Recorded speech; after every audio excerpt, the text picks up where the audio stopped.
Merci de nous rejoindre, Madame, Messieurs. Bonsoir à tous.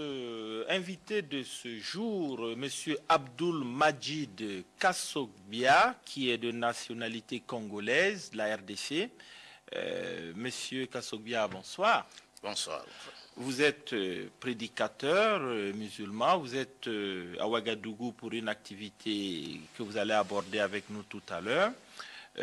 Théologien, on peut le dire, vous êtes théologien en matière de religion comparée, c'est bien cela? C'est bien cela, affirmatif. Alors ça consiste en quoi, cette théologie des religions comparées?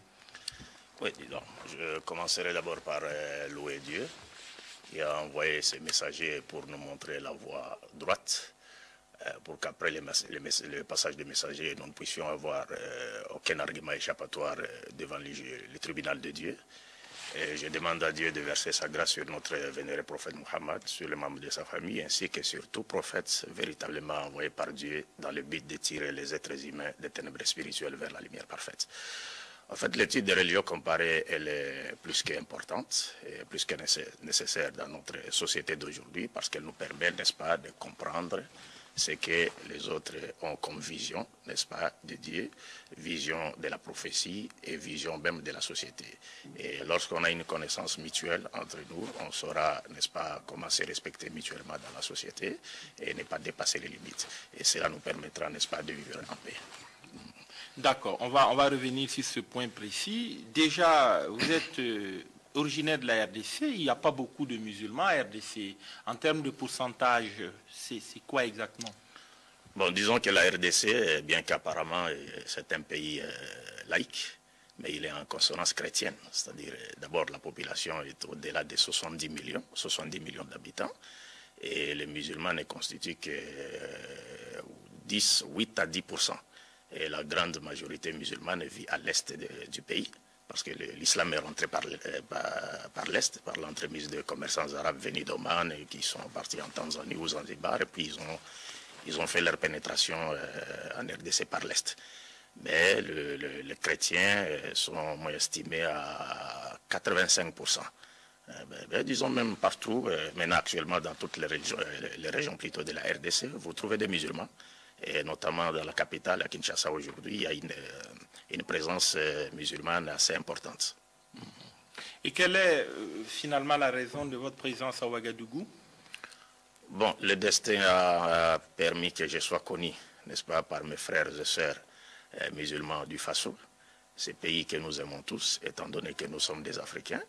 Alors donc ils m'ont connu à travers des CD que nous avions réalisés chez nous en RDC, et notamment un CD d'un débat, n'est-ce pas, islamo-chrétien qui est passé sur la chaîne nationale du Congo-Brazzaville. Donc à travers cet outil-là, médiatique, j'ai été par la grâce de Dieu connu par mes frères et sœurs du Faso. Donc ils m'ont invité aussi à partager, parce qu'ils tenaient à partager avec moi mes expériences, n'est-ce pas, sur ce terrain, n'est-ce pas, du dialogue interreligieux avec les autres. Et qu'est-ce que, de manière concrète, vous avez fait? Il s'agissait de donner des conférences. Dans quel domaine? Sur quoi exactement? Oui, nous avons surtout donné des conférences sur des thèmes de convergence et aussi des thèmes de divergence, notamment entre les chrétiens et les musulmans. Parce que vous savez bien que moi, j'ai fait mes études en Égypte, études de religion comparée, et option judaïsme, christianisme et islam. Mais je suis beaucoup plus concentré sur l'islam et le christianisme, parce que nous vivons dans un pays, notamment, vous connaissez la RDC, donc c'est le christianisme et l'islam qui viennent un peu en tête, quoi.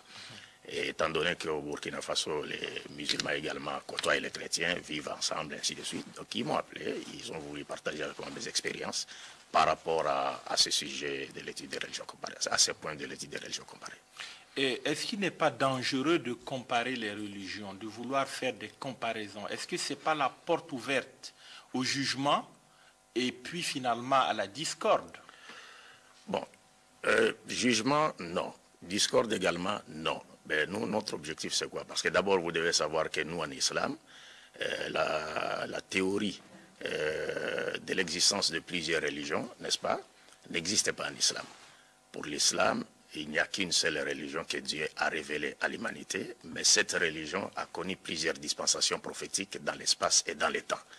Parce que nous disons en islam, si Dieu est unique, le but de la création de l'être humain est unique, le message salvateur est unique, le but de l'envoi des messagers de Dieu est unique, la religion quant à porter ces messagers de la part de Dieu doit également être unique. Là déjà, il y a une divergence. Vous dites qu'il n'y a qu'une seule religion révélée, le judaïsme vous dira le contraire, les chrétiens vous diront le contraire. Oui, il est de leur droit de dire que non, nous, notre religion, c'est le christianisme, ou encore les juifs de dire, nous, notre religion, c'est le judaïsme. Mais lorsque nous étudions les textes coraniques, comme les textes de la Torah et les textes de l'Évangile, vous comprendrez aussitôt que non, Jésus-Christ, Moïse et Mohammed n'ont jamais apporté plusieurs religions de la part de leur Dieu. Ils ont simplement apporté une religion qui a connu plusieurs dispensations prophétiques, comme je le disais, dans l'espace et dans le temps. Vous pouvez le comprendre parce que, par exemple, aujourd'hui au Faso, vous avez un seul pays, le Burkina Faso, mais ce pays a connu plusieurs dispensations présidentielles. Est-ce que vous comprenez? Donc le pays a connu plusieurs dispensations présidentielles. Aujourd'hui, c'est l'époque de son Excellence Blaise Compaoré. Et après cela, jusqu'à la fin des temps, il y aura encore d'autres présidents qui viendront, mais le Faso restera unique. Mais cela va de même avec la religion de Dieu. Donc il y a un Dieu unique qui a révélé à l'humanité une seule religion. Et cette religion a connu plusieurs dispensations prophétiques dans l'espace et dedans. Mais ce sont les hommes seulement qui ont divisé cette religion. Parce que la volonté de Dieu veut également que nous croyions à tous les prophètes sans exception. Mais il est arrivé un moment de l'histoire de l'humanité où certains ont refusé de croire à certains prophètes de Dieu. Et cela a engendré une division entre eux. Mais lorsque nous utilisons les textes, n'est-ce pas, nos références respectives, vous verrez aussitôt que non, les prophètes n'ont apporté qu'une seule religion. Vous pensez quoi justement des autres religions? La religion chrétienne par exemple. Quel est votre point de vue, vous qui êtes musulman prédicateur? Oui. Bon, selon moi, pour nous, nous disons par exemple, lorsque nous parlons de l'islam comme étant la religion, parce que ça, il faut vraiment apporter la lumière. Je me dois d'apporter la lumière là-dessus. C'est-à-dire, nous, quand nous lisons le Coran nous montre clairement, et les traditions prophétiques, que Mohammed n'a pas apporté l'islam. Et plutôt, il n'a pas fondé l'islam, mais il a trouvé l'islam. Est-ce que vous comprenez? Donc l'islam était déjà une religion qui existait avant Mohammed, qui a été prêchée par l'ensemble des messagers de Dieu, y compris Jésus-Christ. Donc aujourd'hui, en termes de religion, nous les musulmans, nous ne sommes pas du tout en contradiction avec Jésus. Nous ne sommes pas du tout en contradiction avec Moïse et les autres prophètes qui sont passés avant Mohammed. D'ailleurs, le Coran nous demande, aucun musulman ne peut être aujourd'hui un vrai musulman au sens coranique du terme s'il ne croit pas en Jésus, s'il ne croit pas en Moïse.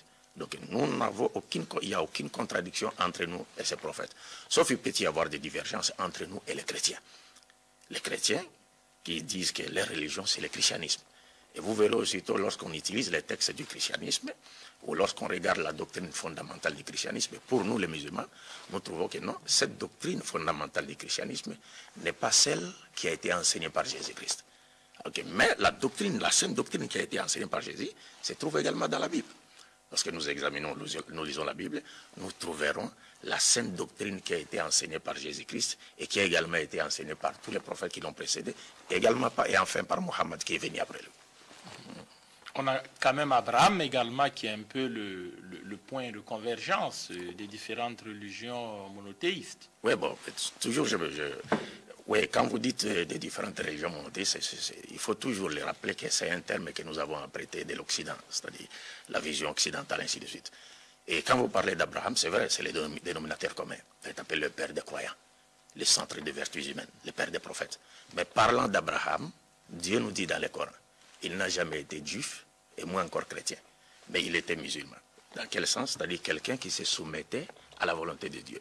Ça, c'est ce qui est dit dans le Coran. C'est ce qui est dit dans le Coran. Vous allez voir sans doute le contraire dans les autres livres révélés comme non, la mais Bible et la Torah. Ce qui est dit dans le Coran est également confirmé dans la Torah et dans l'Évangile même. Parce que dans la Torah, Abraham est présenté comme étant le père de la foi et il a été reconnu comme juste aux yeux de Dieu pour avoir cru en Dieu et pour avoir défendu l'unicité absolue de Dieu et finalement pour avoir appliqué la loi de Dieu. C'est en cela qu'on reconnaît le véritable monothéiste. C'est-à-dire vous ne pouvez pas aujourd'hui prétendre être un monothéiste au sens de la parole de Dieu si aujourd'hui vous vous opposez par exemple à l'application de la loi de Dieu et que vous adorez un autre en dehors de Dieu. Donc ça n'existe pas. Alors un mot sur l'islam dont vous êtes spécialiste. Certaines religions ont cette connotation violente, à tort ou à raison, on colle une étiquette. C'est le cas de l'islam. Cela s'explique comment? Bon, l'islam n'a rien à voir avec la violence. D'abord en soi, étymologiquement, même l'islam dérive d'un terme qui veut dire salam. Et le même terme dérive d'un autre terme qui veut dire soumission. Ce qui implique à dire quoi? Si vous, soumission à qui? Soumission à la volonté de Dieu. Cela implique à dire, si nous nous soumettons à la volonté de Dieu, nous récolterons quoi? La paix, la justice, la joie. Donc l'islam n'a rien à voir avec la violence. L'islam n'a rien à voir avec la violence. Il y a des exemples, malheureusement. Vous avez Boko Haram au Nigeria, où on a des musulmans qui incendient des églises, qui se font exploser avec des bombes en tant que kamikazes. Je vais essayer de dire quelque chose là-dessus, mais je voudrais ici qu'on revienne même à l'époque du prophète Mohammed sallallahu alayhi wa sallam.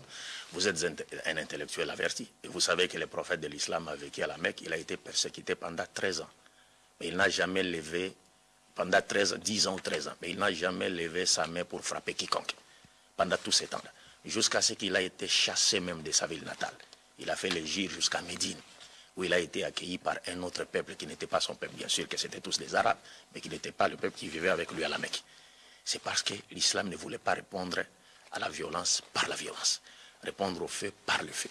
S'agissant de Boko Haram, il faudrait que nous comprenions bien les choses dans leur contexte, n'est-ce pas? Le Boko Haram aujourd'hui, par exemple, leurs revendications sont légitimes. Ils veulent instaurer la charia au nord du Nigeria. C'est ce que je voulais dire. Donc, leurs revendications sont légitimes. La charia, c'est légitime au nord du Nigeria? La charia est légitime, mais il y a un problème. Oui, mais il y a un problème. Il n'y a pas que des musulmans au nord? Non, il y a un problème. C'est-à-dire, la charia n'a rien à voir avec... Il n'y aura aucun problème avec les non-musulmans si on installe la charia. Parce que la charia prévoit de défendre les droits des minorités non musulmanes. Mais le problème réside dans les musulmans eux-mêmes. C'est-à-dire, c'est bien beau de dire que nous voulons imposer la charia, ainsi de suite, mais il faudrait savoir que la charia, on ne l'impose pas. La charia s'impose d'elle-même. Et comment cela? Parce que nous, les textes de l'islam nous montrent clairement que si vous voulez appliquer la loi de Dieu dans votre société, vous devez d'abord commencer par l'appliquer dans vos cœurs.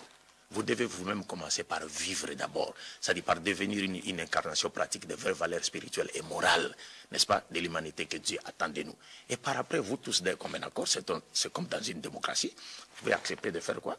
De vous voir régir par la charia. Et la charia, comme je le disais tantôt, on ne l'impose pas. Il y a un processus. Il faut éduquer la masse. Vous ne pouvez pas venir comme ça, vous imposer aux gens une chose qu'ils n'ont jamais appris à connaître ou à comprendre.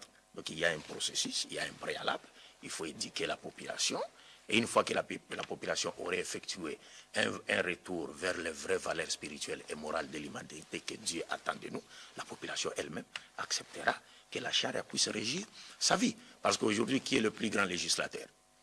Ce n'est pas que ceux qui nous imposent leurs lois, mais c'est plutôt Dieu. Rappelez-vous, le Christ Jésus, que la paix de Dieu soit sur lui, disait, s'adressant à Dieu, que ta volonté soit faite sur la terre, comme elle est faite au ciel. C'est cette volonté de Dieu qui est faite au ciel, où il n'y a pas de démocratie, il n'y a pas de communisme, il n'y a pas de capitalisme. Mais Dieu règne en maître contesté et contestable par sa loi pour le bien-être des créatures célestes. C'est cette même volonté qui doit être faite sur la terre. S'agissant de Boko Haram, comme je le disais, leurs revendications sont légitimes, d'une part, mais d'autre part, les moyens qu'ils ont choisis n'est pas islamique. Parce qu'en fait, Boko Haram veut dire quoi? Littéralement, Boko Haram veut dire la culture occidentale est immorale. C'est immoral. Oui. Et Boko Haram voit dans les chrétiens en Afrique comme étant un véhicule de cette culture moralement animale qui détruit toutes les valeurs morales de l'humanité. Donc ils voient dans les chrétiens cela un véhicule. Maintenant, il n'est pas de leur droit d'attaquer les chrétiens ou de les tuer ou de faire quoi que ce soit, parce que cela est interdit par l'islam. C'est vrai que cette culture-là, nous le savons aujourd'hui, la culture occidentale, sur le plan moral, elle a détruit les vraies valeurs, même nos valeurs à nous, africaines. Elle a des points positifs également. Oui, il y a des Toute culture, que même la culture africaine a des points positifs et des points négatifs. C'est vrai. Idem pour la culture occidentale. On ne peut pas dire qu'elle est totalement négative, la culture occidentale. Pas du tout. Il y a des points positifs dans la culture occidentale. Mais il y a des points par rapport à la morale, par rapport à la bonne éthique, des grandes lignes qui sont vraiment négatives et qui contribuent aujourd'hui. Parce que vous savez, je vais vous donner un exemple. Bon, je vais donner un exemple, par exemple. Vous savez, je vais donner l'exemple de la polygamie. Par exemple, parce que je sais que beaucoup de personnes sont un peu allergiques lorsqu'on veut parler de la polygamie. Notamment les Occidentaux. Notamment les Occidentaux. Aujourd'hui, par exemple, il est interdit à un homme d'épouser officiellement une seconde femme. Mais il lui est permis, toléré, il aura même l'assistance de... il aura droit à l'assistanat, n'est-ce pas? De vivre avec des concubines, des femmes qu'il n'a pas épousées, ou encore d'avoir des épouses qui portent des barbes, c'est-à-dire des hommes comme lui, des homosexuels, donc il sort avec eux, et ça, il n'y a pas de problème. Mais la loi que Dieu a établie, c'est-à-dire la seconde forme du mariage, qui est la polygamie, que Dieu lui-même a instituée, mais qu'il n'a pas imposée, est aujourd'hui, c'est-à-dire diabolisée par l'Occident. Or, les savants français, Étienne Dinet, lorsqu'il parle de la polygamie, il nous dit, toute société qui a adopté la monogamie comme étant la seule forme du mariage connaîtra 3 conséquences graves. Toute société. Qui a adopté la monogamie comme étant la seule forme du mariage connaîtra 3 conséquences graves. Et nous, les musulmans, nous lui ajoutons encore 2 conséquences. Ce qui fait combien? 5 conséquences. Il dit la première conséquence, c'est qu'il y aura prolifération de la prostitution. Il y aura la prostitution. La seconde, les enfants illégitimes. La troisième, le célibat. Et nous, les musulmans, nous disons la quatrième, l'infidélité. Et la cinquième, c'est la dépravation totale des mœurs. Parce que nous vivons dans un monde, depuis que le monde est monde, où les pyramides démographiques est en faveur du taux de la femme. De sorte que Dieu, parlant même dans la Bible, dans Ésaïe 4:1, il dit, il arrivera un moment où 7 femmes s'attacheront à un seul homme et lui diront, nous nous vêtirons nous-mêmes, nous allons nous habiller nous-mêmes, mais fais-nous seulement porter ton nom pour enlever notre honte. La monogamie est quand même symbole de stabilité. Un couple monogame est beaucoup plus... Très souvent, il y a moins de difficultés que dans les familles polygames. On le voit en Afrique, où les enfants s'entre-déchirent, où les épouses s'entre-déchirent et il n'y a que des difficultés. On ajoute à ce point le fait que financièrement, il est difficile d'entretenir des familles avec énormément d'enfants, pas d'éducation, pas de santé. Il y a beaucoup de soucis avec la polygamie. Non. Vous savez, Dieu, la sagesse, c'est l'un des attributs de Dieu. Et Dieu étant sage, il n'a pas prescrit la polygamie par hasard. Mais il y a un processus, il y a des préalables. C'est-à-dire tous ceux-là qui connaissent des problèmes dans un foyer polygamique, ce sont des gens qui n'ont pas respecté le préalable de la polygamie. Quand on vous dit d'aimer toutes vos épouses de la même façon, c'est pratiquement impossible. Non, c'est pas impossible. Vous n'aimez pas vos enfants, même vos enfants, je vais y arriver. Ou vos véhicules, je vous réponds. Vos vêtements, vous avez toujours une préférence pour vous avez parfaitement raison. Vous avez parfaitement raison. D'abord, moi, je m'attendais à ce que je vous dise cela. C'est-à-dire, ces phrases-là ne devraient naturellement pas sortir de votre bouche. C'est moi qui allais dire cela en vous disant... Je vous ai dévancé. Oui, vous m'avez dévancé et vous m'avez rendu également service. C'est pour vous dire, c'est vrai, c'est une évidence qu'aujourd'hui, personne ne peut aimer 2 femmes de la même manière. Mais Dieu ne nous demande pas, c'est-à-dire les sentiments. Même le Christ lui-même avait 12 apôtres, mais il aimait Jean plus que les autres. Le Christ avait 12 apôtres, il aimait Jean plus que les autres. Et lorsque Dieu parle de la polygamie dans Deutéronome, chapitre 21, verset 15 à 17, il dit, si un homme a 2 femmes et qu'il aime l'une plus que l'autre, il n'a pas dit, il n'aime pas toutes ces 2 femmes, toutes ces des épouses. Mais il a une préférence. Mais cette préférence-là, dans un foyer polygamique, on ne vous demande pas de la révéler. Mais on vous demande de les aimer par rapport au respect de leurs droits. Et ça, dans la Bible, Exode, chapitre 21, verset 10 à 11, Dieu dit, si un homme prend une seconde femme, il ne retranchera pas les droits de la première femme en ce qui concerne la nourriture, le vêtement et les droits conjugaux. S'il ne fait pas pour elle ces 3 choses, la première femme pourra quitter les droits conjugaux sans rembourser la dot. C'est-à-dire, là, nous devons faire preuve de justice par rapport à leurs droits. Mais en ce qui concerne les sentiments, dans notre cas, il y aura toujours une préférence. Vous l'avez dit, même vis-à-vis de nos enfants. Nous avons des enfants, nous les aimons tous, mais il y a toujours une préférence. Parce que même Dieu lui-même dit dans le Coran, aucun cœur ne peut aimer 2 choses de la même manière. Mais seulement le respect des droits. Le respect des droits de ses épouses. Alors, on parlait de la charia, on a parlé de Boko Haram, idem pour ce qui se passe au nord du Mali. C'est une actualité de la semaine. Oui. Il y a juste quelques temps, le groupe Ansardine a encore réaffirmé sa volonté d'instaurer la charia au nord du Mali et d'aller finalement vers une autonomie. Quelle est votre analyse? Elle est simple. Nous ne sommes pas contre les revendications d'Ansardine. Et nous ne mettons pas en doute, n'est-ce pas, leur sincérité. Mais si Ansardine posait aujourd'hui des actes qui contredisent les principes de l'islam, nous n'hésiterons pas de dire qu'Ansardine est en train de faire du tort à l'islam. Ansardine fait de la lapidation, flagellation, amputation de membres d'êtres humains. Oui, oui, tout cela est connu. Est-ce que c'est légal? Non, non, ce n'est pas légal. Pourquoi ce n'est pas légal? C'est pourquoi j'étais en train tantôt de dire, c'est bien beau de dire nous voulons instaurer la charia. Mais c'est seulement la suite qui nous montrera que si vous aviez vraiment une bonne intention d'instaurer la charia. Parce que l'instauration, avant d'instaurer la charia, il y a des préalables. Il faut éduquer la masse. Il faut éduquer la population. Si vous n'êtes pas passé par ces processus-là, ça montre que vous avez d'autres idées derrière la tête. Peut-être vous visez quoi? Vous visez la prise du pouvoir pour satisfaire, hein, n'est-ce pas, vos désirs à vous. Parce que si vraiment vous veniez au nom de l'islam, vous serez obligé, vous, de respecter ces préalables-là qui ont été établis par le prophète Mohammed lui-même. Donc, éduquer la population jusqu'à ce que la population puisse avoir cette prise de conscience, n'est-ce pas, de la nécessité de revenir aux vraies valeurs spirituelles et morales de l'islam, et elle-même choisira d'appliquer la charia. On ne l'impose pas la charia en islam. Donc, la lapidation, la flagellation, les amputations... Dans ce contexte-là, c'est un crime contre l'islam. Dans ce contexte-là, c'est un crime contre l'islam parce que la population n'a pas été éduquée. Il faut que la population soit préalablement éduquée, islamiquement, qu'elle soit éduquée jusqu'à ce qu'elle comprenne, c'est-à-dire le bien fondé de l'application de la charia. On ne peut pas venir comme ça, on cherche à appliquer la charia alors que les gens n'ont rien compris de la charia. C'est faire du tort à l'islam. Et que dire de ces mausolées qui sont détruits au quotidien à Tombouctou par ces mêmes groupes islamistes? Est-ce que c'est légal? Est-ce que c'est normal? Toujours dans le même contexte. C'est toujours pas normal. Parce que vous savez c'est quoi? C'est interdit en islam, par exemple, de construire des mausolées, ainsi de suite. C'est interdit. Mais avant de les détruire... C'est pourtant des grands saints, c'est des érudits musulmans c'est une évidence. qui ont érigé ces mausolées. Et... Ça, c'est une évidence. Mais vous savez, le Coran nous dit, il y a eu des prophètes que Dieu avait envoyés. Il y a eu également des saints qui ont existé sur la terre, que nous appelons Aouliya. Mais après le passage des prophètes, ou la mort des saints et des prophètes, Satan vient pour essayer d'égarer les gens du droit chemin, en les poussant peut-être tantôt, parfois même à rendre culte à ces saints ou à rendre culte à l'un des prophètes de Dieu. Donc ces saints-là n'ont jamais demandé à ce qu'on leur construise quoi?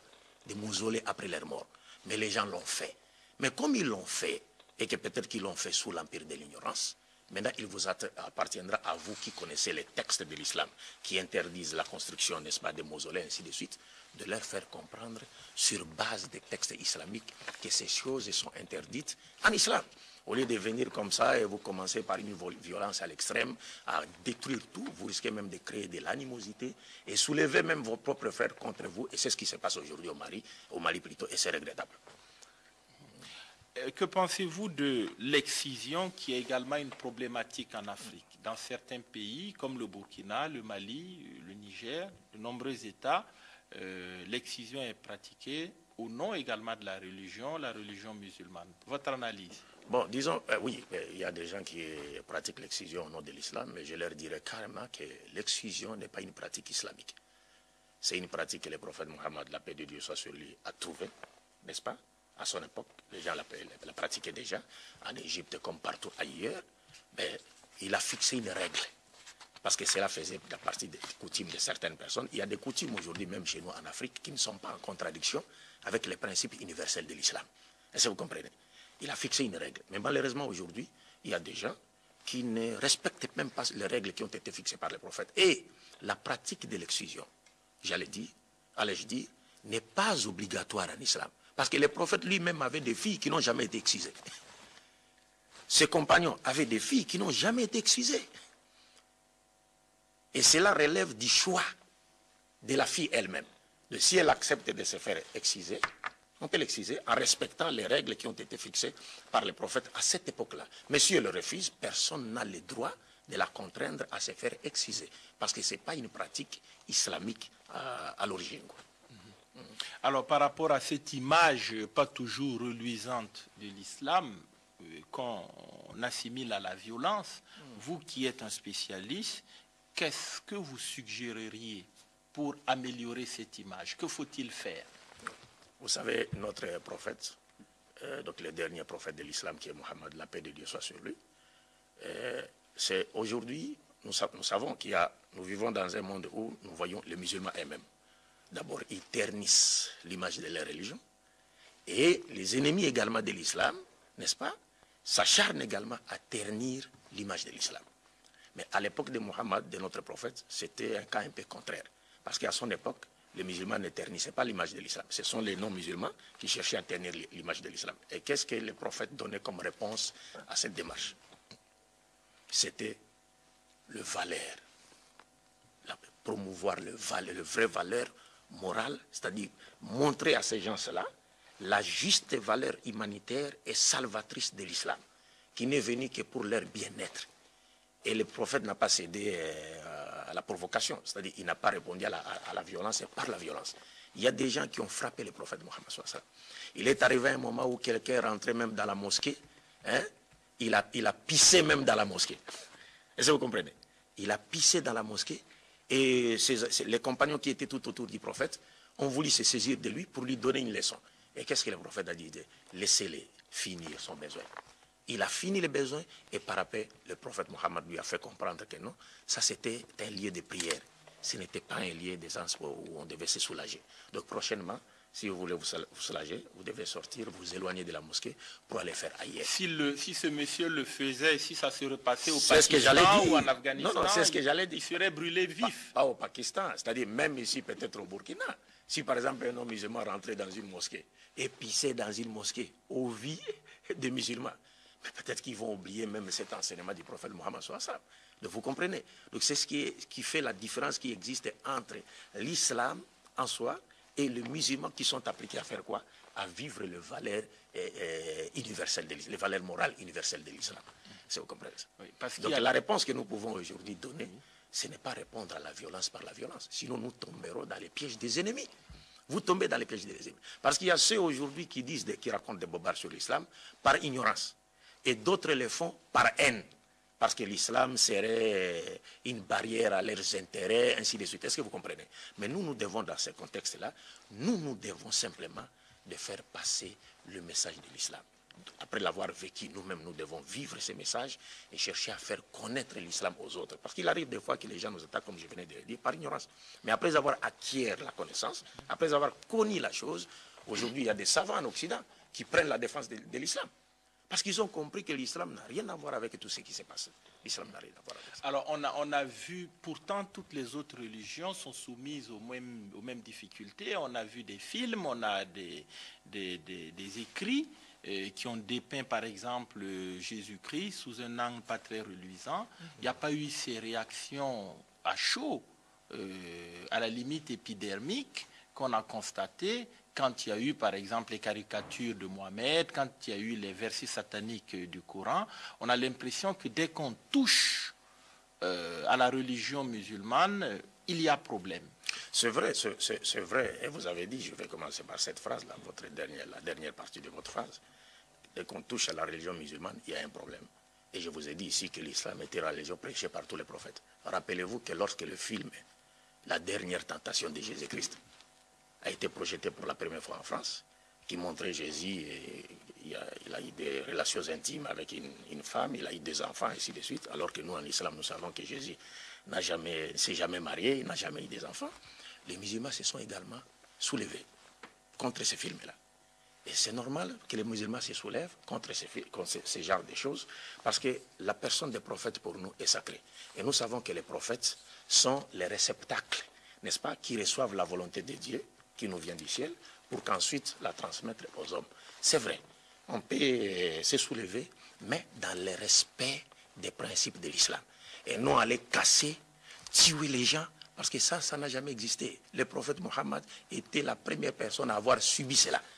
Non seulement on a fait des caricatures, comme on a fait, mais on l'a frappé, on l'a insulté, on l'a fait n'importe quoi, mais il n'a jamais répondu au mal par le mal. Et cette attitude positive que nous, les musulmans, nous devons adopter aujourd'hui pour répondre à toutes ces attaques. Et nous devons toujours nous mettre dans la tête une chose, quoi, c'est-à-dire, ce sont des gens qui agissent soit par ignorance ou soit par haine. Donc s'ils agissent par ignorance, nous devons leur fournir des efforts pour leur transmettre, faire connaître l'islam, n'est-ce pas? Et si c'est par haine seulement, nous devons savoir que cela nous avait été déjà annoncé par Dieu.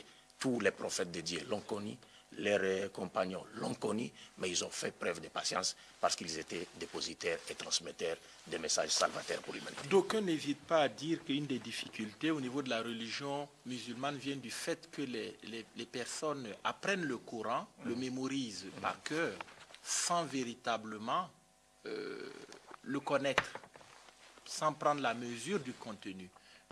Est-ce qu'il ne faut pas changer un peu cette donne? Est-ce qu'il ne faut pas permettre à ceux qui apprennent le Coran, au-delà de le mémoriser, de prendre véritablement connaissance de son contenu? Changer, non. On ne peut pas changer. Mais seulement, nous les musulmans, et notamment nos connaisseurs musulmans, ont le noble devoir, n'est-ce pas, d'inviter, c'est-à-dire d'inviter le musulman, n'est-ce pas, à connaître le contenu du Coran. Parce que vous savez, on ne peut pas changer cela parce que ça fait partie des moyens que Allah a choisis pour préserver le message de l'islam. La mémorisation. La mémorisation. Il faut mémoriser. Oui, il faut connaître par cœur. Non, non, oui, c'est-à-dire, vous mémorisez cela. Vous savez, Margaret Thatcher, par exemple, après la chute de l'URSS, qu'est-ce que Margaret Thatcher avait dit? Avait dit, voilà, il y a un ennemi idéologique qui vient de tomber. Maintenant, il nous reste l'ennemi éternel. Et cet ennemi éternel, c'est qui? C'est l'islam. Pourquoi elle a appelé l'islam l'ennemi éternel comme l'Occident aujourd'hui? Simplement, avant que je ne vous dise ce que Margaret Thatcher a dit, simplement parce que l'islam invite l'humanité à se soumettre à un système que personne ne contrôle, si ce n'est Dieu. Et personne n'a le droit de veto là-bas, si ce n'est Dieu. Et devant ce système, nous sommes tous égaux. Mais par contre, les autres nous invitent, voudraient qu'on se soumette à des systèmes qui ont fabriqué, bidouillés, et qui ne profitent qu'à leurs intérêts. Et l'intérêt d'une minorité militairement forte qui prend en otage toutes les richesses du monde, et ainsi de suite. Pourtant, les richesses du monde sont proportionnelles à tous les peuples de la terre. Cela étant, l'islam constitue un danger pour eux. Alors, Margaret Thatcher a dit, il nous reste l'ennemi éternel, l'islam. Que devons-nous faire? Il dit non, il faut faire disparaître le Coran. Il faut détruire le Coran. Il faut brûler le Coran. L'un d'eux s'est levé pour dire non, mais les musulmans ont le Coran dans leur cœur. Parce que vous vous rappellerez que vous devez savoir que ce soit la Torah, que ce soit l'évangile, donc toute la Bible aujourd'hui et le Coran, en tout cas la Bible n'a pas gardé son authenticité jusqu'à ce jour. Parce que c'est un livre qui a été traduit, n'est-ce pas, en d'autres langues. De sorte que quand vous lisez même l'introduction de la Bible, Tob, Jérusalem, français courant, vous verrez qu'on vous dit clairement que les originaux n'existent plus. Il n'y a que des copies. Donc il y a eu des traductions. Le Nouveau Testament, Jésus parlait l'hébreu. Mais le Nouveau Testament a été écrit en grec. Et dans la critique littéraire, on a appris que toute traduction de l'original et toute traduction est trahison de l'original. Donc si on a traduit déjà le message, c'est sûr et certain qu'on va perdre quelque chose. Mais les musulmans ont eu la grâce de conserver le Coran jusqu'à ce jour. Et cela, à travers quoi? À travers ces moyens, n'est-ce pas, mécaniques que Dieu nous a enseignés, de la mémorisation des textes. Même Jésus-Christ et tous les prophètes lisaient par cœur les textes. Mais ça ne suffit pas. Ça ne suffit pas. Parce que le prophète Mohammed, la paix de Dieu soit sur lui, il dit, le meilleur d'entre vous, c'est celui qui a appris le Coran, et le Coran lui a appris. Est-ce que vous comprenez ça? Le meilleur d'entre vous est celui qui a appris le Coran, et le Coran lui a appris. C'est-à-dire, il a lu le Coran, et le Coran l'a informé sur tout ce que Dieu attend de lui par rapport à sa relation sur le plan vertical, et aussi à sa relation sur le plan horizontal avec les prochains. Mais comment est-ce qu'un homme peut-il arriver à comprendre, c'est-à-dire à tirer bénéfice du Coran, s'il ne comprend pas les messages? Donc nous sommes tous appelés à connaître le sens des versets du Coran, à connaître les messages. Et la mémorisation n'est pas donnée à tout le monde. Ce n'est pas tous les musulmans qui sont appelés à mémoriser le Coran. Ça, c'est un travail de spécialistes. Il y a des gens qui sont destinés à faire cela. Mais nous les musulmans ordinaires, se contenterons d'écouter les prêches, n'est-ce pas, des prédicateurs dans les mosquées, chaque vendredi et n'importe quel jour, quand ils leur donnent des informations sur ce que Dieu, leur Seigneur, attendait sur le plan vertical comme horizontal. On constate de plus Mais rester dans la mémorisation seulement, c'est faire du tort à l'islam. Alors, on constate de plus en plus dans nos pays des femmes voilées. À Ouagadougou, on a par exemple de nombreuses femmes voilées. On a de plus en plus d'hommes qui portent la barbe. C'est la religion musulmane qui est pratiquée, c'est tout à fait normal. Mais derrière, d'aucuns n'hésitent pas à dire que tout ceci est financé par les monarchies du Golfe notamment, qui font de l'humanitaire, qui distribuent donc beaucoup d'argent et qui exigent finalement que bon nombre d'Africains de Burkinabé se convertissent à l'islam. Est-ce que c'est le cas chez vous et comment vous analysez tout cela? Bon, au nom de l'humanitaire. Bon, je vous dirai tout de suite que c'est faux et archi-faux. C'est faux et archi-faux, pourquoi? Parce que vous devez savoir d'abord... Quand vous n'avez pas d'argent, vous ne pouvez pas vous payer un plat de riz, Non, c'est pas un problème. Vous avez un fonds, on vous demande simplement de porter la barbe ou de porter le voile, ça paraît tentant. Porter la barbe d'abord, bien que le prophète Mohammed, la paix de Dieu soit sur lui, a demandé aux hommes, n'est-ce pas, de porter de la barbe, mais de savoir aussi l'arranger, l'entretenir, n'est-ce pas, pour qu'elle ne soit pas horrifiante et ainsi de suite. Vous comprenez? Mais le prophète nous a fait comprendre que la barbe est premièrement le signe de la masculinité. C'est premièrement le signe de la masculinité. On est homme, on doit porter la barbe. Mais d'une manière classique. Dieu n'a pas créé la barbe en vain. Parce que c'est Dieu qui a créé la barbe, ce n'est pas Satan. Et tous les prophètes, y compris Jésus, ont porté la barbe. Est-ce que vous comprenez? Tous les prophètes ont porté la barbe. Donc c'est un signe d'abord de masculinité. Donc c'est normal. Hein? Même si certains voudraient en faire aujourd'hui un objet de culte. Non, non, ce n'est pas un objet de culte. C'est un signe de masculinité. Et celui qui ne peut naturellement pas porter de barbe, Dieu ne le fera pas rentrer au paradis, en enfer au dernier jour parce qu'il n'a pas porté la barbe. Naturellement, donc, si la barbe ne peut pousser chez lui, est-ce que Dieu va le condamner parce que la barbe n'a pas poussé sur son menton? Non. Mais porter la barbe, c'est d'abord un signe de masculinité. Moi, je me sens homme, hein. Je ne porte pas de barbe, je me rase tous les matins, je l'ai fait ce matin, mais je me sens homme. Mais vous êtes libre de le faire. Vous êtes libre de le faire. Vous avez le choix. Si vous avez choisi de ne pas porter la barbe, vous êtes libre de le faire. On ne vous l'impose pas. Mais pour celui qui a compris que bon, c'est un signe de masculinité, je peux rester homme sans porter la barbe. Mais comme c'est un signe de masculinité et que c'est Dieu qui l'a créé et que comme il est sage, il ne crée rien en vain, donc nous devons également manifester ces signes de masculinité par rapport à portant quoi? À portant la barbe. Et puis deux, lorsque vous parlez de manœuvres des pays du Golfe qui aideraient les affaires, d'abord ici je vous donne une information qu'aujourd'hui aucun pays du monde arabe n'a le droit aujourd'hui d'aider l'islam. Partout. Ils ont une interdiction formelle des grandes puissances, et à l'occurrence les États-Unis. En Sardine, le Moujao, il semble que c'est des soutiens financiers énormes au niveau... ils sont soutenus par les pays du Golfe, par certains pays du Golfe. Non, mais s'il y a par exemple des gens du pays du Golfe qui les soutiennent, ça sera d'une manière clandestine, mais pas d'une manière officielle, parce qu'aujourd'hui, les grandes puissances de ce monde, est-ce qu'elles aimeraient voir par exemple un groupe de gens appliquer la loi de l'islam quelque part? Non. Est-ce que vous comprenez? C'est peut-être par des particuliers. Et cela va de même avec les actions humanitaires, n'est-ce pas, qui sont aujourd'hui posées par des organismes du monde arabe, ainsi de suite, ou certaines personnes qui ont des connotations dans le monde arabe. Ces actions aujourd'hui sont faites par des particuliers dans le monde arabe. Mais sinon, les gouvernements du monde arabe n'ont pas le droit aujourd'hui d'aider l'islam. Et ce n'est pas leur aide qui fera de sorte que l'islam avance aussi au Burkina Faso ou ailleurs en Afrique. Non.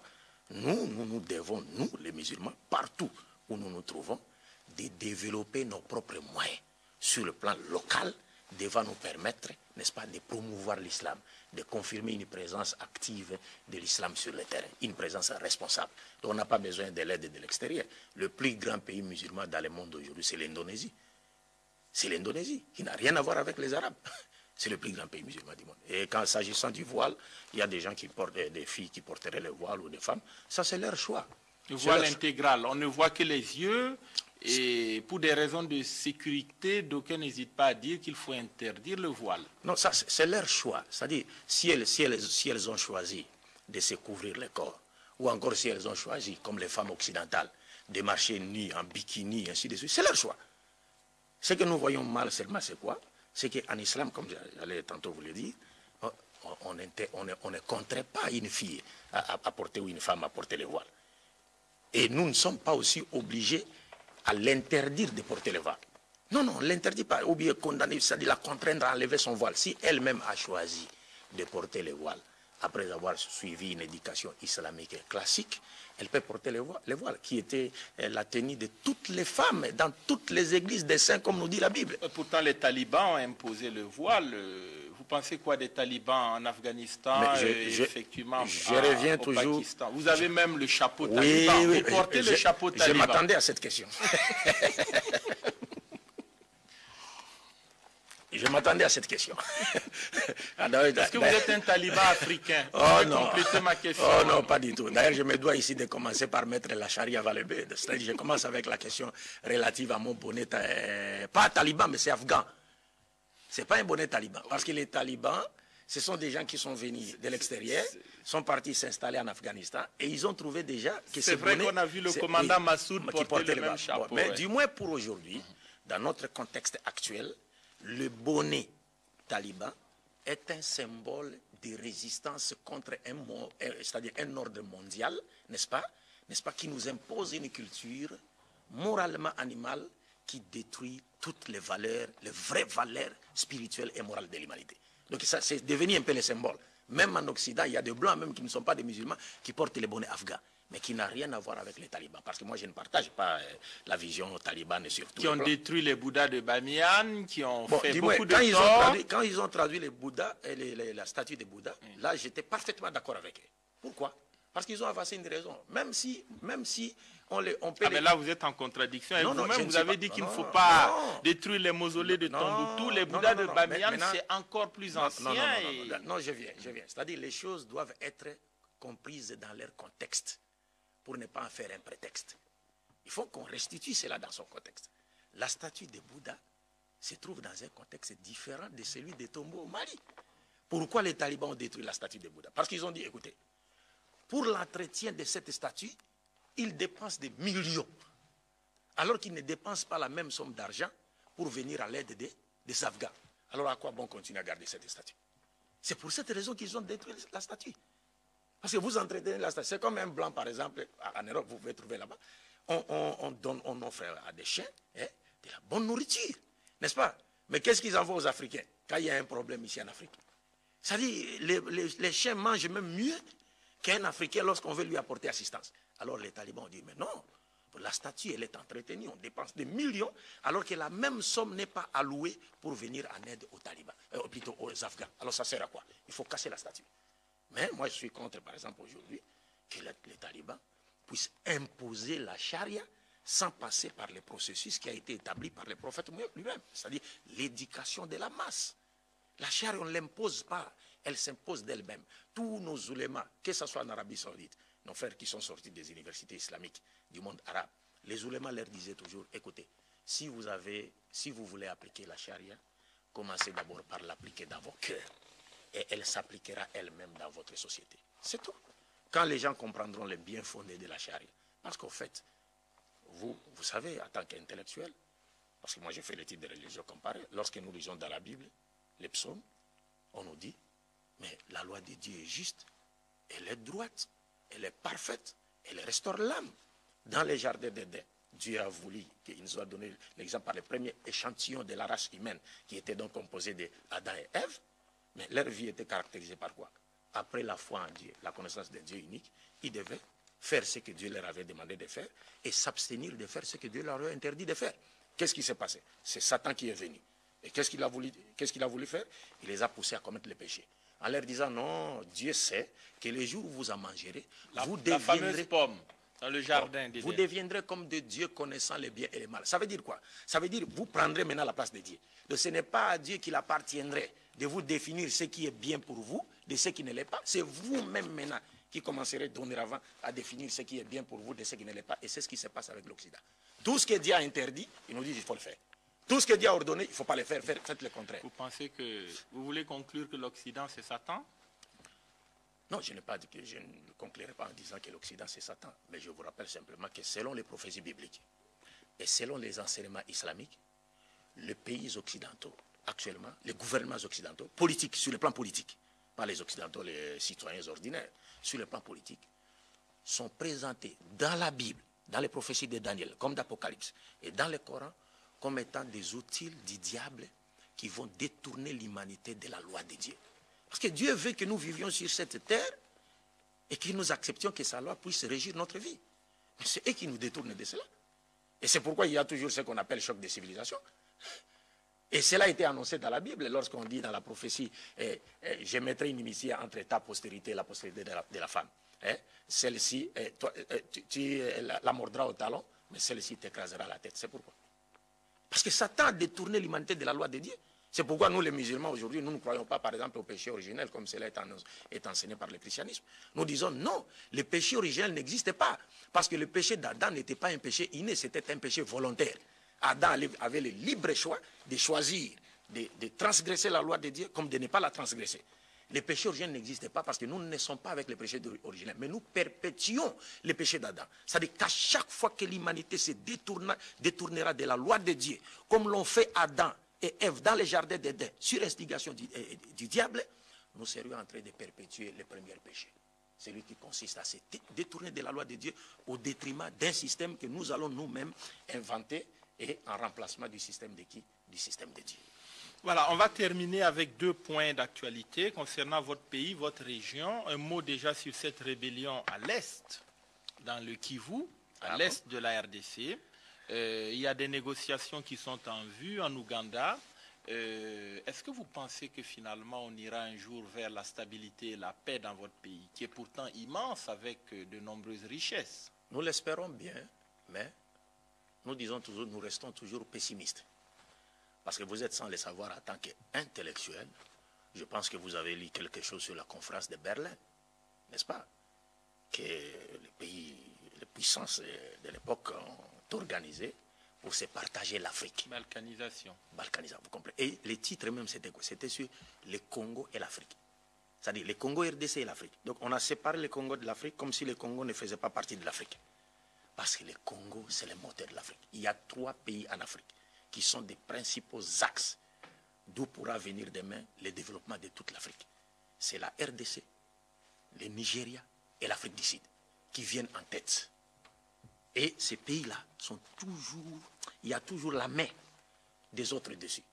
Donc aujourd'hui, cette guerre ou ces conflits qui existent à l'est de la République démocratique du Congo, il est difficile que ces conflits puissent prendre fin aujourd'hui. Apparemment, il peut prendre fin.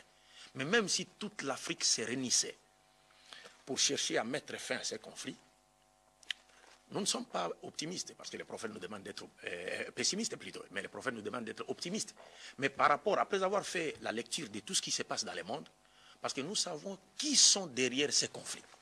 On accuse toujours le Rwanda. On dit non, le Rwanda n'est pour rien. On dit que le M23, c'est des rwandophones, mais c'est quand même des gens de la RDC. Le Rwanda n'est pour rien. Bien sûr que le Rwanda est là, est en train de soutenir, il a soutenu le CNDP, de Laurent Nkunda, aujourd'hui le M23, ainsi de suite.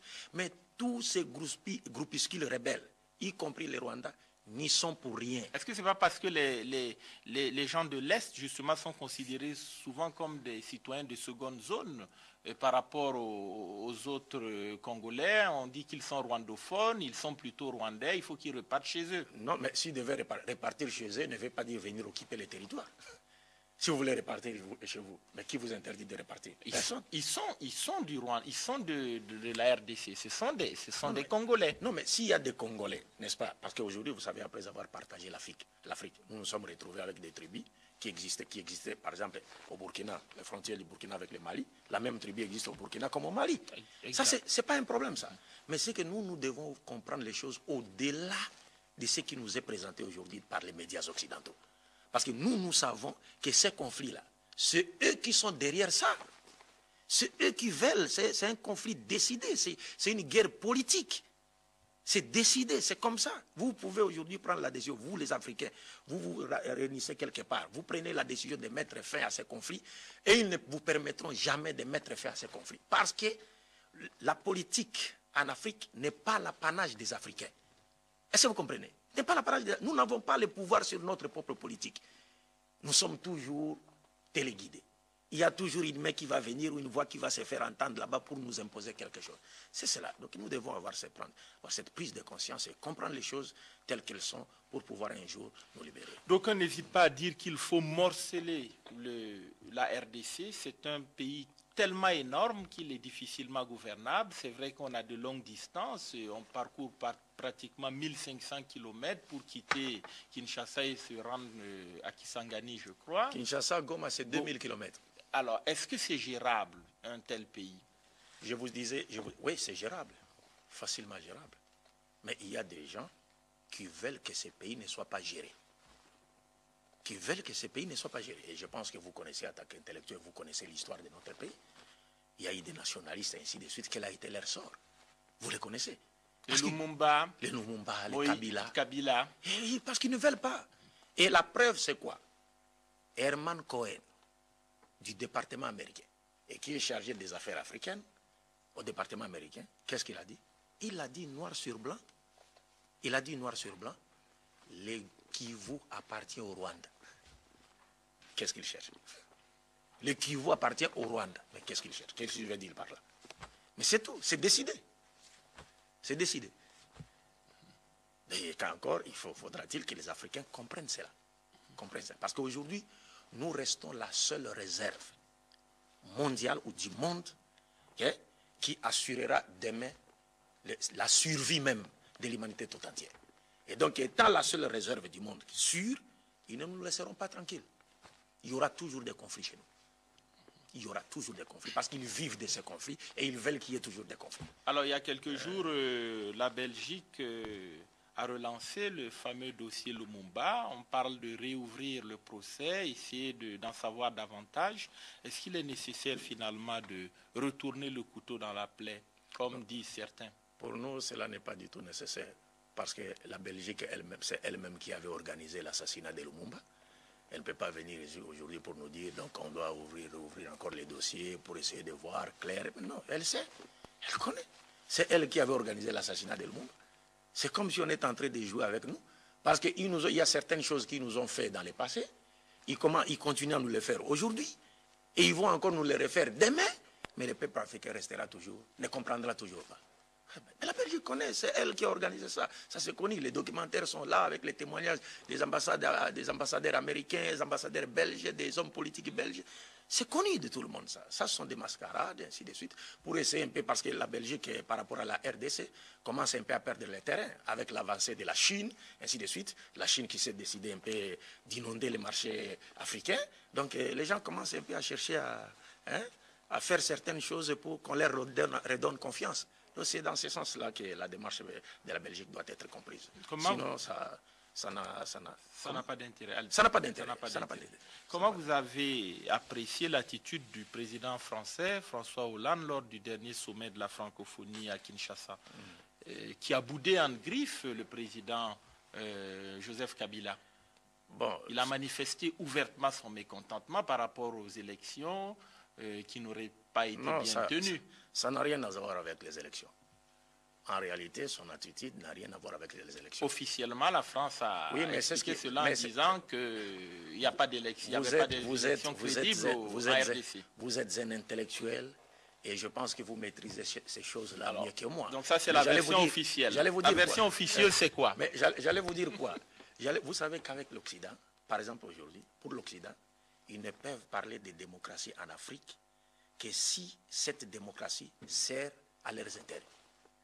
Mais quand il y a une démocratie en Afrique, ou des acteurs politiques qui sont au pouvoir et qui ne servent pas à leurs intérêts, là, on ne parle pas de démocratie. Tout cela, c'est parce que Kabila a donné certains marchés aux Chinois. Et Mobutu disait quoi? Vous connaissez notre président Mobutu? Dans son film, là, Mobutu, roi d'Isaïe, il disait aux Occidentaux, mais c'est lui qui vous arrache ces beefsteaks de la bouche. Mais c'est un homme à battre. Est-ce que vous comprenez? Donc, comme on leur avait arraché une partie du beefsteak, Kabila, il devait manifester, il devait adopter cette attitude pour faire comprendre à Kabila que je ne suis pas d'accord avec toi ou avec vous. Mais les élections se sont pas très bien déroulées en RDC. Les observateurs l'ont même dit haut et fort. Il y a eu beaucoup d'irrégularités. Si les élections ne se sont pas bien déroulées ou non, moi je n'en sais rien. Je n'en sais rien, mais sauf que je sais une chose, c'est que c'est eux qui ont sponsorisé les élections. C'est eux. C'est eux qui ont sponsorisé les élections. Rappelez-vous de John Garang. Vous vous rappelez? John Garang, qui était le vice-président du Soudan à l'époque. Il était soutenu par les États-Unis d'Amérique, n'est-ce pas? Mais une fois arrivé au pouvoir, vice-président, il a signé des contrats avec la France. Et aussitôt, qu'est-ce qui s'est passé? Il n'est plus là. Et ça se connaît de tout le monde.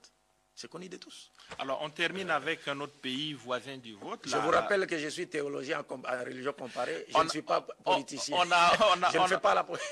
On en a fini avec toute la partie religieuse. On a fait près de 40 minutes. On va parler de la Dieu soit loué. Nous devons le placer dans le contexte de ma culture générale. Absolument. Sinon, je ne m'intéresse pas à la politique. La République centrafricaine, également avec cette rébellion, la rébellion Séléka, des négociations sont prévues à Libreville. Là également, ce pays est totalement instable. On a l'impression qu'il sera difficile un jour d'avoir la paix en Centrafrique. En tout cas, en toute franchise, je n'ai pas beaucoup d'informations sur ce qui se passe en République centrafricaine parce que la rébellion a vu le jour juste après notre arrivée ici au Burkina. Et nous ne sommes pas vraiment connectés. Bon, là où nous sommes, on n'a pas l'Internet, nous avons la télé, ainsi de suite, mais on ne regarde pas trop la télé parce que nous sommes beaucoup plus préoccupés par nous sommes beaucoup plus préoccupés par notre programme, par ce que nous sommes venus faire. C'est exactement comme ce qui se passe à l'Est. C'est des groupes armés qui estiment que le président Bozizé doit partir et ils utilisent la méthode militaire, la voie militaire, pour renverser le régime de Bangui. Bon, je ne sais pas. Est-ce que d'abord, avant de dire que c'est légal, encore faudra-t-il connaître, faudra-t-il savoir si les revendications sont légales. C'est ça. Donc, comme je ne connais rien là-dessus, je préfère ne pas me prononcer. Et je vous rappelle une fois de plus que je suis théologien en religion comparée. Je ne fais pas la politique. Alors, donc, on va s'arrêter là. Un mot de conclusion par rapport à votre séjour au Burkina, ce que vous avez vu et constaté. Oui, je dirais simplement que j'ai été plus que content, moi et le frère qui m'ont accompagné, parce que nous sommes au nombre de 4, de l'accueil qui nous a été réservé par nos frères et sœurs musulmans du Faso. Et nous avons vraiment, parce que d'après ce qu'on nous a fait entendre et comprendre que le Burkina voudrait dire le pays des hommes intègres, en dehors des musulmans, nous avons également vécu cette réalité, que le Burkina Faso est vraiment un pays des hommes intègres, un pays des hommes hospitaliers. Où les religions vivent en harmonie. Vivent en harmonie, par la grâce de Dieu. Et je demande à Dieu qu'il puisse assister le président de la République, son Excellence Blaise Compaoré et tout son gouvernement, qui leur donne la sagesse qu'il faut, qui leur permettra, n'est-ce pas, de bien diriger ce pays. Parce que j'ai remarqué que vous avez fait vraiment des avancées, n'est-ce pas? Le Burkina a vraiment avancé sur la bonne voie, par la grâce de Dieu.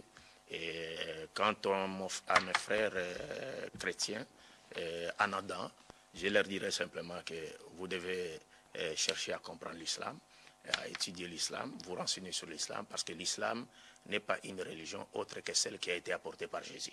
L'islam n'est que la religion qui a été prêchée par tous les messagers de Dieu, mais dont la forme parfaite, définitive et universelle a été révélée au prophète Mohammed, qui a dit l'arabe n'est pas supérieur à un autre être humain, ni un autre être humain supérieur à un arabe, et moins encore un blanc supérieur à un noir, ou un noir supérieur à un blanc, qui par la piété, le meilleur d'entre nous est celui qui craint Dieu le plus.